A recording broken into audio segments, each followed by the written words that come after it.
Philadelphia.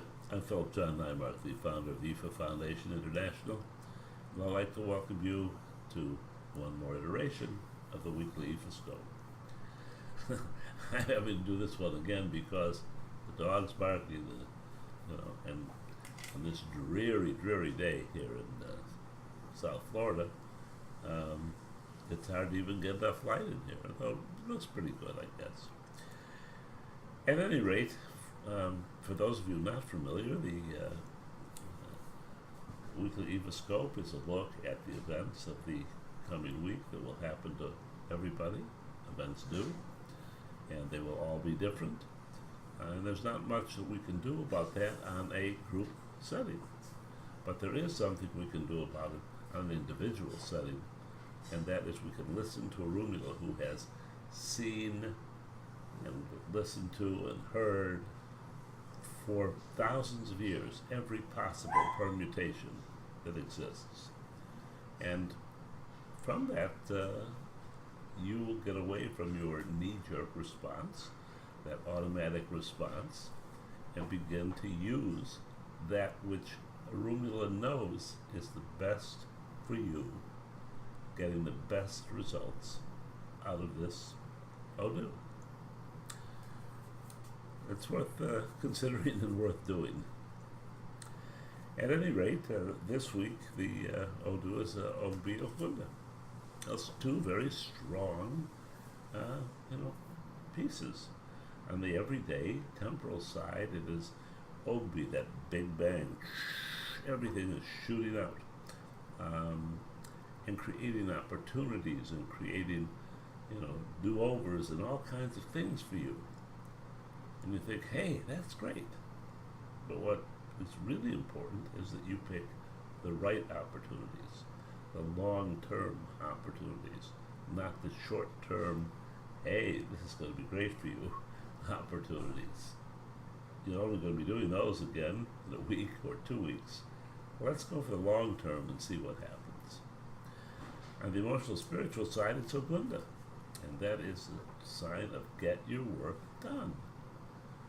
Certainly we have pressures. All of us have pressures. Certainly we have things that need doing, and people pulling us, and particularly Oguns, have that kind of pressure. If you give in to it, if you allow yourself or others, your friends, your acquaintances, to pull you away from what it is that you should be doing, the results are going to be negative. And indeed, that's what they are. Because the energy comes like this, off path. Okay, we're going to put it down here and balance it off, but it's still more work. On the other hand, we can learn from the work. We can learn and see and look into our own, souls and understand what it was that we were doing wrong and what it is that we can do correctly. The Odu that determined this was Irete Irosu. Irete is a sign of the wind pushing you at your back, forcing you to think about things in a different way, forcing you to understand or to take a different path. In other words, make sure that you're doing the right thing, and that carries over to the emotional spiritual side, which was Erosu, which is keep your ducks lined up.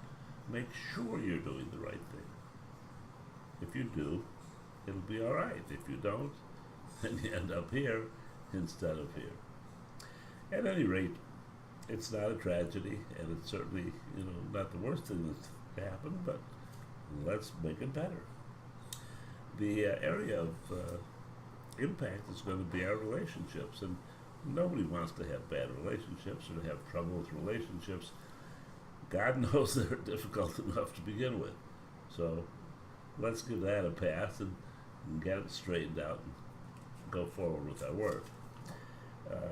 The abo here is to Ogun. And that indicates to me, of course, that it is in the second half of our configuration, our emotional, spiritual side, that we've let things slip, that we have gone away from our work, that we have paid less attention, or perhaps no attention to it. Perhaps we went and had pizza, or had some fun with some friends. It won't be fun in the rest of this week. So it's that simple. So what you want to do is you want to give Ogun Pepe. And Pepe, by its very substance, is hundreds of little teeny seeds which contain the pepper-like substance, and it's up to us to pick the right seeds. It's up to us to decide which are the energies that will give us the most sustainable results and which are those that are short-term in nature and we must avoid at any costs. So, if you're lucky enough to have Ogun, bring them down. If you're not, bring down what suffices for Ogun, and take a glass of cool water, fresh water, pure water, a tea candle or any candle. I prefer tea candles. Light it, and while giving out the Pepe to Ogun, pray to him that you get the understanding, you get the knowledge, you get the information, you get the understanding that it is an imperative that you do these things. It's not a matter of fun, it's a matter of your life. And I think you should want your life to be as good as it possibly can. Over the next few weeks, we're going to, harp on you a little bit, and we're going to make it as good as it can be done. Until then, love and blessings.